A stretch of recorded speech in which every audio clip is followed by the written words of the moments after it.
अस्सलामुअलैकुम viewers, kitchen with jasmine में आपको खुश आमदीद।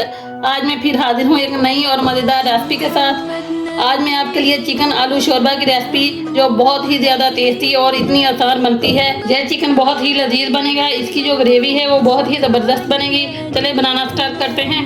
आलू चिकन का सैलन बनाने के लिए मैंने 2 प्याज लिए, 3 टमाटर लिए, 6-7 सब्ज़ मिर्चें लिए। इनका पेस्ट बना लेंगे। पतीली के अंदर पेस्ट डालेंगे जो तैयार किया है। 2 चम्मच लहसुन अदरक पेस्ट, 1.5 चम्मच सुरख मिर्च पाउडर, 1/2 चम्मच हल्दी, 1.5 चम्मच नमक।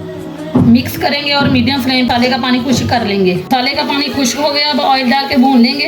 एक कप मसाले को मैंने भून लिया है। अब चिकन लिया है मैंने 1 किलो, इसको 2 किलो साफ सुथरा कर लिया है। इसको डाल के भूनेंगे। अब यहाँ चिकन की भुनाई करनी है अच्छे तरीके से।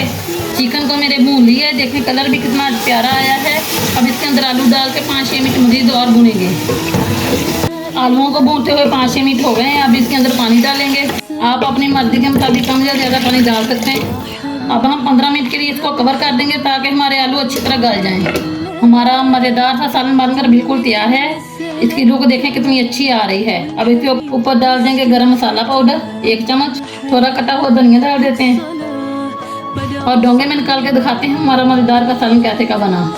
ये देखें हमारा मज़ेदार सा सालन बनकर बिल्कुल तैयार है। उम्मीद है आपको मेरी रेसिपी बहुत पसंद आएगी, इसलिए मेरी वीडियो को लाइक और शेयर करें। अगर मेरे चैनल पर नए हैं तो आपसे रिक्वेस्ट है कि चैनल को लाजमी सब्सक्राइब कर दें और कमेंट सेक्शन में मुझे लाजमी बताएं आपको मेरी रेसिपी कैसी लगी। अल्लाह हाफिज़।